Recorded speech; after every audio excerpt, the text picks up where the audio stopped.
Kasih dari surga memenuhi tempat ini. Kasih dari Bapa surgawi. Kasih dari Yesus mengalir di hatiku, membuat damai di hidupku. Mengalir kasih dari tempat tinggi, mengalir kasih dari kata Allah Bapa, mengalir, mengalir dan mengalir, memenuhi hidupku.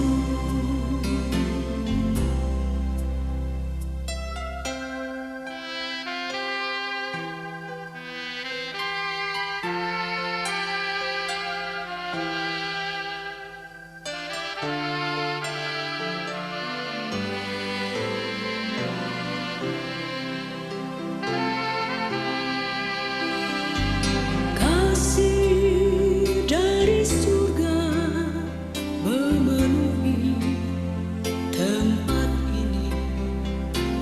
Kasih dari Bapa surgawi.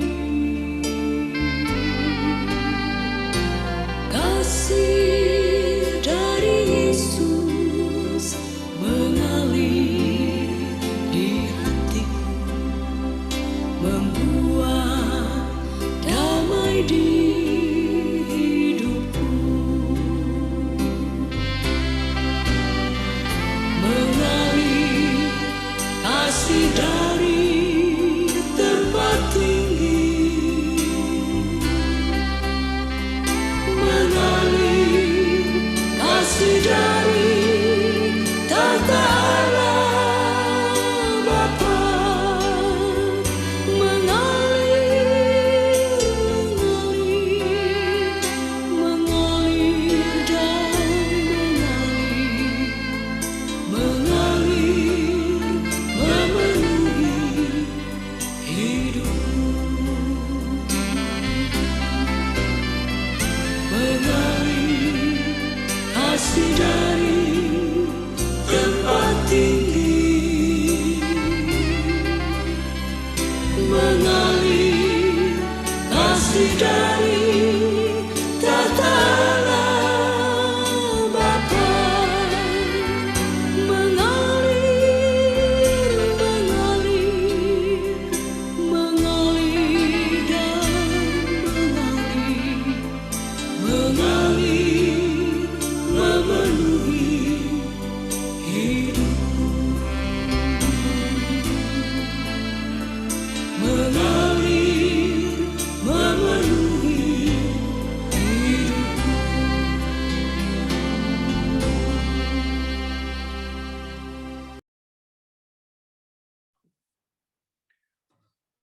Mari kita berdoa. Bapa kami dalam surga Tuhan, terima kasih Tuhan pada pagi hari ini Tuhan, kita berkumpul Tuhan, lewat Zoom ini Tuhan, untuk mendengarkan firman-Mu Tuhan yang dibawakan oleh saudara Samuel Tuhan. Buat kami akan mengerti akan firman-Mu Tuhan, karena Engkaulah yang punya kerajaan surga Tuhan. Tuhan, sebentar kami akan mendengarkannya Tuhan. Terima kasih Tuhan. Hanya dalam nama Tuhan Yesus kami berdoa dan mengucap syukur. Haleluya. Amin.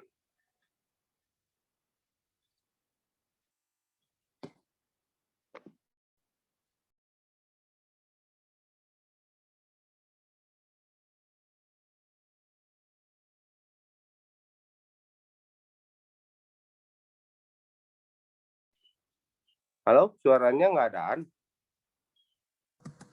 Ya. Oh ya. Oke, saya akan mulai. Saya akan share screen.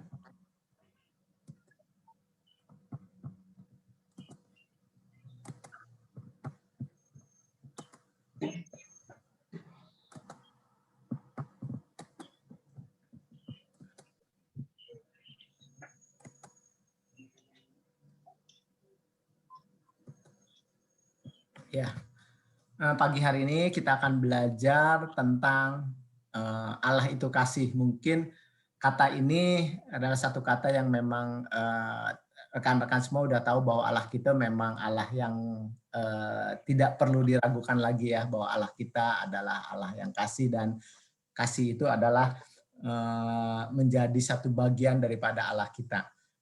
Saya akan bacakan ayatnya dulu. Itu terambil dari Yohanes 4 ayat 7 ya, 1 Yohanes 4 ayat 7 sampai 21. Saya akan bacakan dari ayat 7 sampai 21. Saudara-saudara yang kekasih, marilah kita saling mengasihi. Sebab kasih itu berasal dari Allah, dan setiap orang yang mengasihi lahir dari Allah dan mengenal Allah. Barang siapa tidak mengasihi, ia tidak mengenal Allah, sebab Allah adalah kasih. Dalam hal inilah kasih Allah dinyatakan di tengah-tengah kita, yaitu bahwa Allah telah mengutus anaknya yang tunggal ke dalam dunia, supaya kita hidup olehnya. Inilah kasih itu, bukan kita yang telah mengasihi Allah, tetapi Allah lah yang telah mengasihi kita, yang telah mengutus anaknya sebagai pendamaian bagi dosa-dosa kita. Saudara-saudaraku yang kekasih, jikalau Allah sedemikian mengasihi kita, maka haruslah kita juga saling mengasihi. Tidak ada seorang pun yang pernah melihat Allah. Jika kita saling mengasihi, Allah tetap di dalam kita dan kasih-Nya sempurna di dalam kita. Demikianlah kita ketahui bahwa kita tetap berada di dalam Allah dan Dia di dalam kita. Ia telah mengaruniakan kita mendapat bagian dalam rohnya. Dan kami telah melihat dan bersaksi bahwa Bapa telah mengutus anaknya menjadi juru selamat dunia.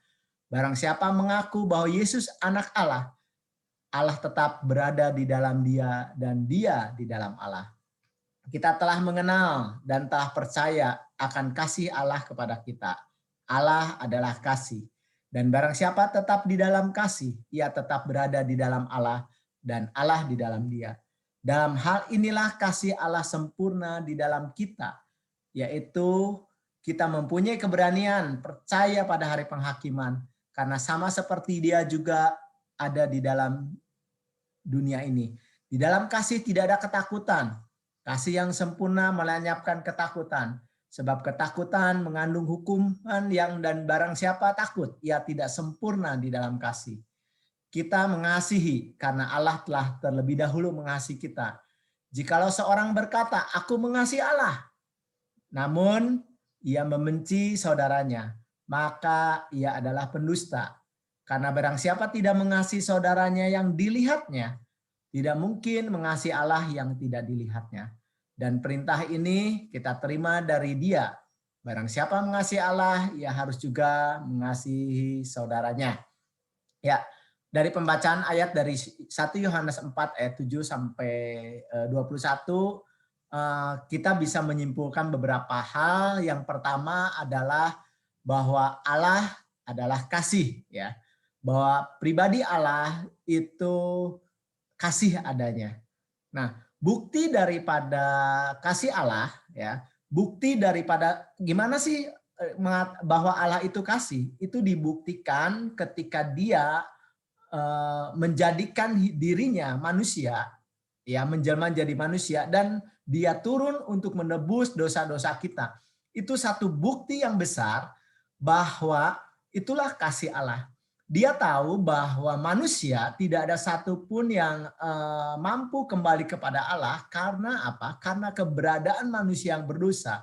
Dan hukuman daripada dosa itu adalah maut. Di mana setiap orang yang berdosa itu harus masuk ke dalam api neraka. Karena apa? Karena ada keadilan Tuhan bahwa upah dosa adalah maut.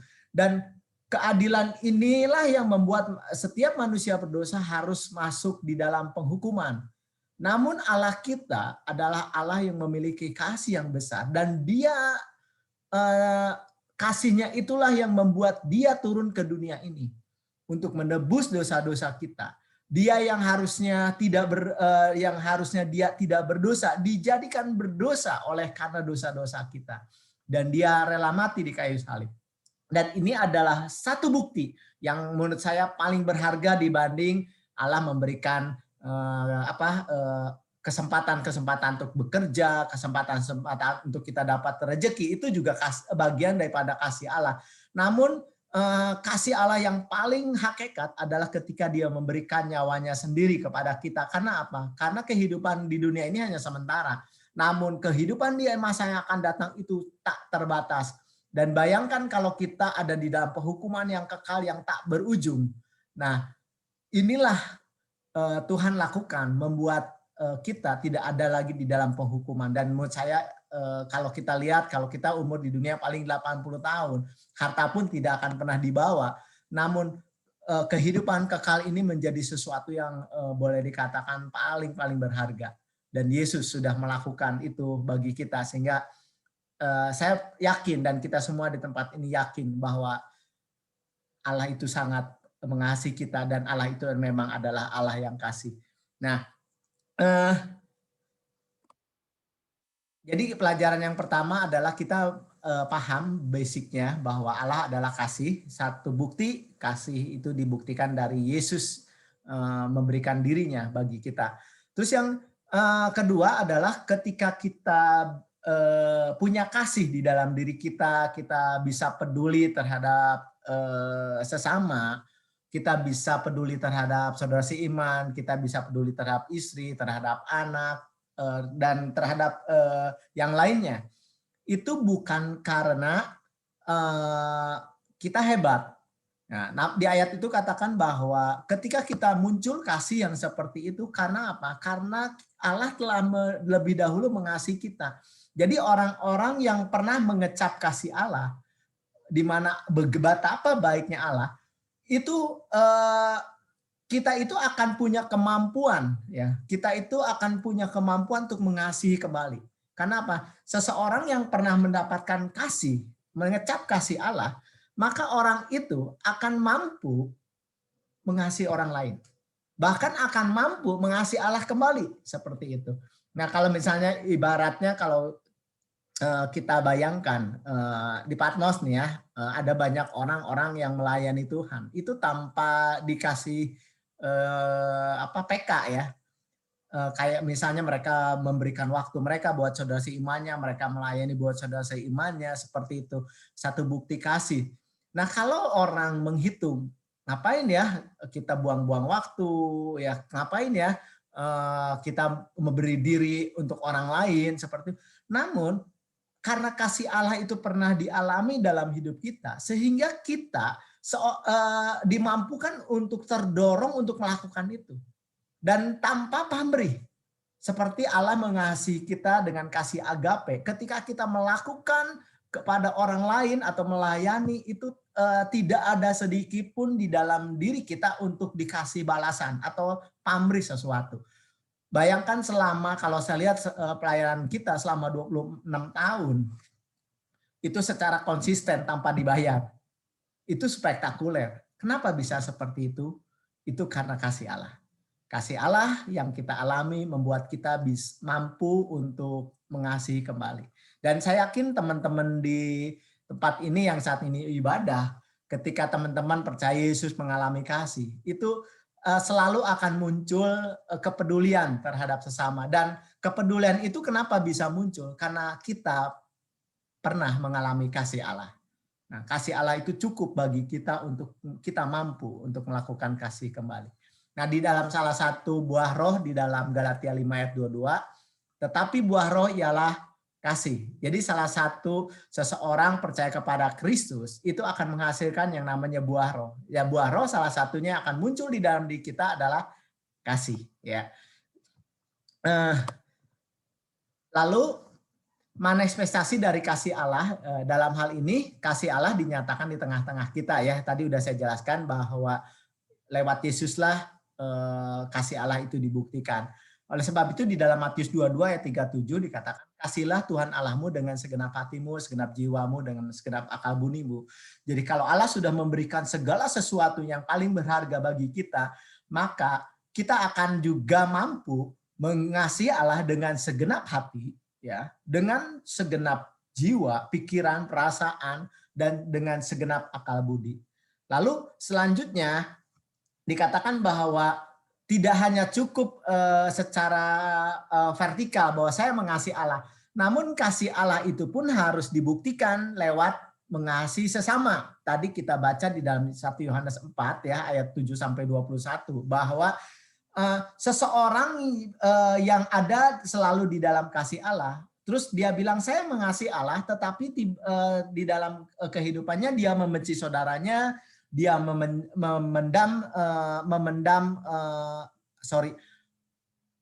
menyimpan kesalahan seseorang, terus dendam terhadap seseorang. Firman tadi katakan bahwa dia ketika dia bilang saya mengasihi Allah tetapi melakukan hal ini, maka firman Tuhan katakan bahwa kasih Allah tidak ada di dalam orang itu. Artinya apa?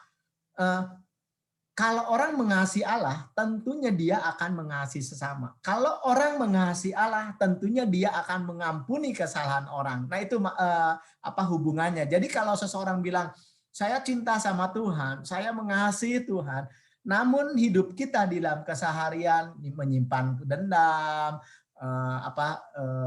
banyak musuh seperti kayak gitu, itu harus dikoreksi supaya apa?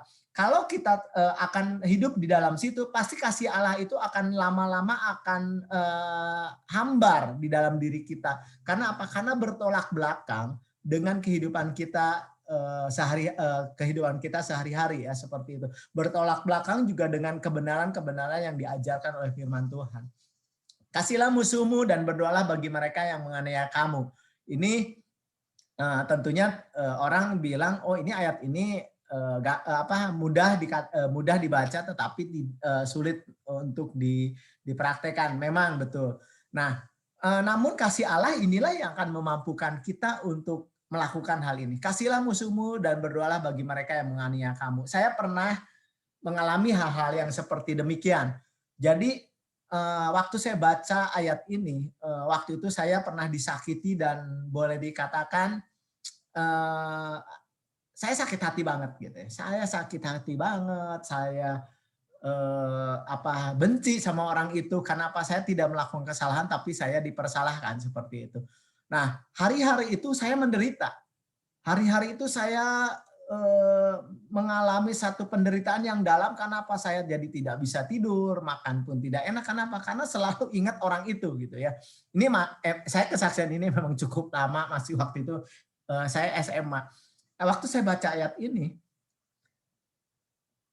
saya bilang kalau saya mengasihi musuh, orang itu berbuat seperti terhadap saya, wah saya rugi dong, apalagi berdoa bagi mereka, apalagi memberkati. Saya bilang, wah kayaknya rugi, nggak mungkin, saya nggak mau. Tapi ketika saya tidak mau, saya semakin menderita. Karena apa? Hidup saya membawa penyakit gitu di dalam diri saya, yaitu ya kebencian, dan kebencian itu kalau dibiarkan itu jadi kepahitan dan itu menjadi sesuatu yang berbahaya bagi kehidupan saya, di mana iblis bisa merusak saya lebih dalam dan lebih dalam dan lebih dalam, bisa menjadi pendendam, menjadi orang yang mudah curiga, menjadi orang yang sulit bergaul seperti itu. Bisa banyak hal yang akan bisa dirusak karena saya membenci seseorang. Nah, waktu itu saya belajar untuk mengikuti apa yang dikatakan firman Tuhan. Karena ini adalah bagian daripada kasih. Lalu saya berdoa buat teman saya. Waktu itu saya bilang, Tuhan ampuni dosa saya, kenapa saya harus benci teman saya gitu ya. Ampuni saya karena saya membenci teman saya ini. Dan saya berdoa bagi teman saya berkati dia. Terus udah gitu saya coba ingat lagi peristiwanya ya, karena peristiwa itu di otak kita tidak akan pernah hilang.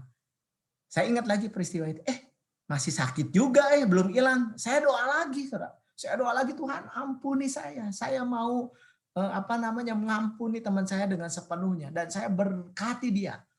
Nah, saya udah berdoa lagi seperti itu, saya coba rasakan lagi karena ini perlu diuji. Apakah saya mengampuni dengan benar? Apakah saya mengasihi musuhku dengan benar? Saya uji lagi, saya ingat peristiwa itu kembali.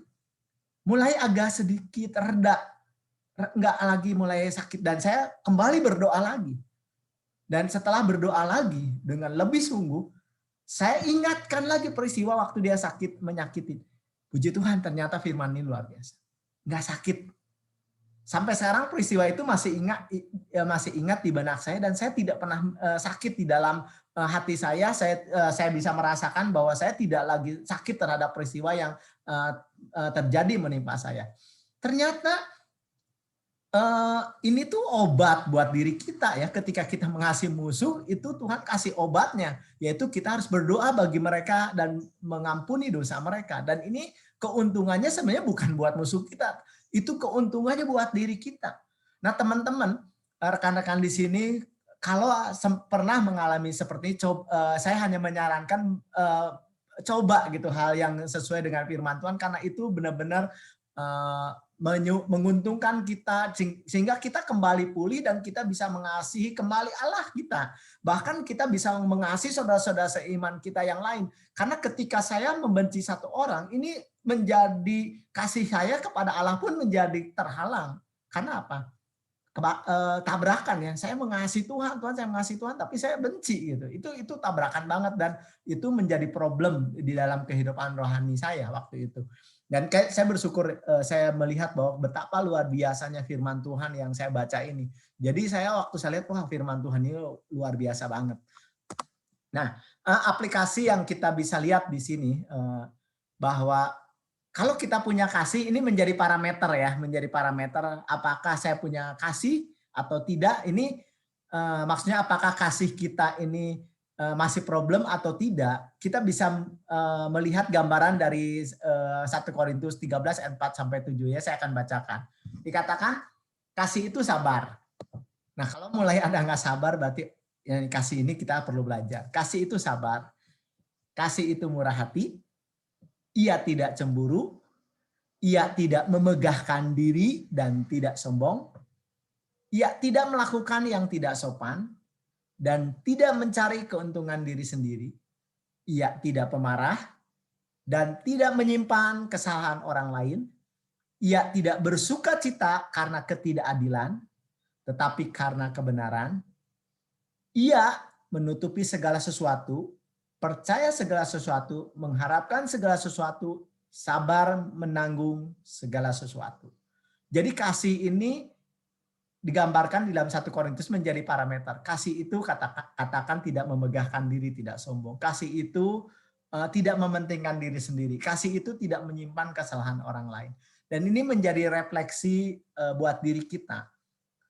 Supaya kasih yang Tuhan ada dalam diri kita ini kita upgrade terus, belajar terus, sehingga kasih yang dari Allah itu dipunyai oleh kasih yang daripada hidup kita. Jadi kasih agape itu makin bertumbuh. Jadi kasih yang tanpa menuntut balas, kasih yang tidak menunggu pamrih, kasih yang tidak menunggu orang memuji kita kembali walaupun kita sudah memberikan sesuatu, lalu tidak menunggu, aduh suatu saat saya dipuji. Ketika tidak dipuji pun kita tidak apa-apa. Karena apa? Karena kasih Allah yang diberikan pada kita sempurna, sehingga kita menjadi mengasihi orang lain pun dengan kasih Allah, tidak dengan kasih manusia yang biasanya pengen ada balasnya seperti itu.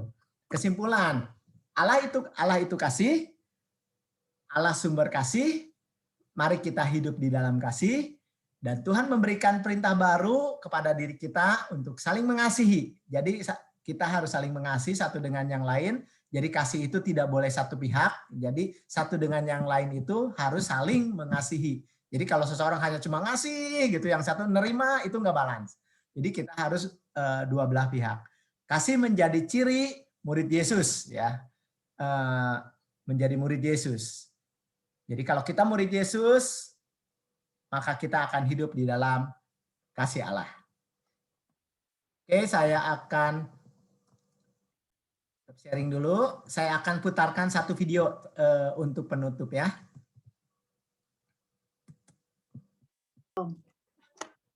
Belum. Kamu baca 2 jam. Nah, ya. Dah. Tanpa saya. Ya. Kamu menyembah Tuhan 2 jam tiap hari. Tuhan dan tanpa saya. Kenapa? Dia sudah sayang kamu. Jadi kalau kamu baca Alkitab 2 jam, itu artinya ini, lu yang tambah sayang Tuhan. Tuhan gak bisa ambil kasihnya. Tuhan bukan memiliki kasih, dia adalah kasih. Jadi kalau karena kamu berdosa, terus Tuhan gak mengasihi kamu, artinya dia berhenti jadi Tuhan. Waktu kamu berdosa, kamu sengaja buat dosa, kamu yang berhenti mengasihi dia. Tuhan gak bisa berhenti mengasihi kamu.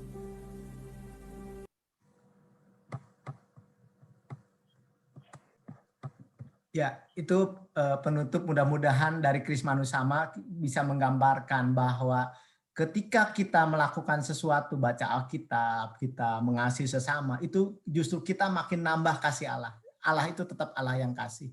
Jadi kalau kita berdosa, justru kita membuat kita berhenti mengasihi Allah. Jadi satu poin yang membuat kita bisa terus mengasihi sesama, artinya kita bisa mengasihi Allah seperti itu. Oke, puji Tuhan, kita akan nanti diskusinya belakangan ya.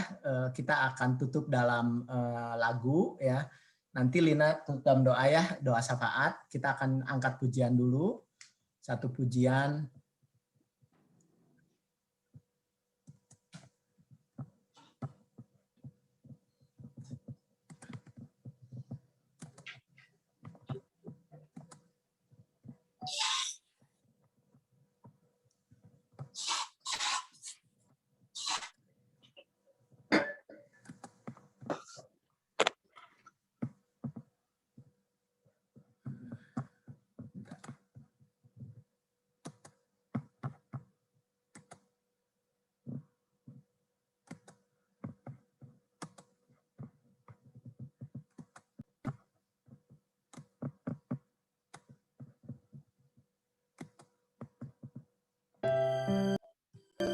Kita sama-sama nyanyikan lagu ini.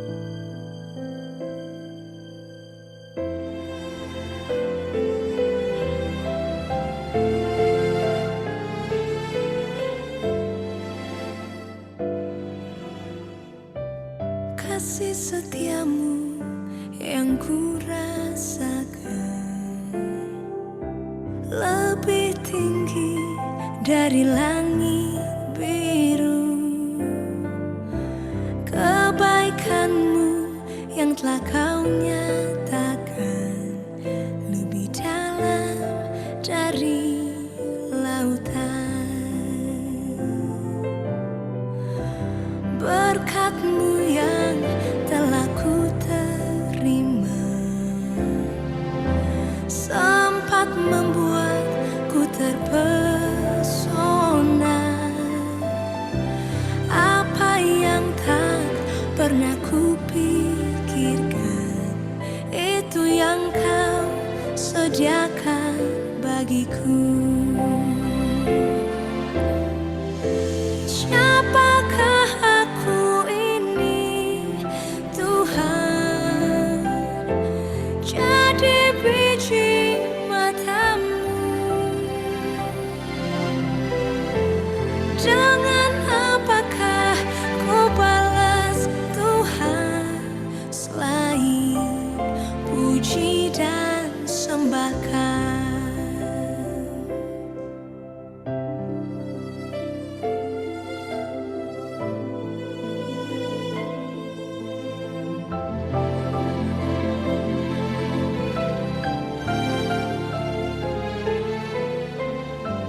Berkat-Mu yang telah ku terima sempat membuatku terpesona. Apa yang tak pernah ku pikirkan, itu yang kau sediakan bagiku. Siapakah aku ini, Tuhan? Jadi biji mata-Mu. Dengan apakah ku balas Tuhan selain puji dan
Rindu dong.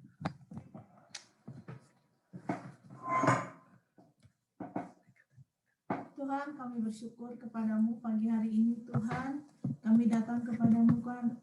Kami bersyukur karena kami, Tuhan, memiliki Allah yang penuh kasih, Tuhan. Engkau menerima kami apa adanya, Tuhan, karena kasih-Mu yang besar, Tuhan.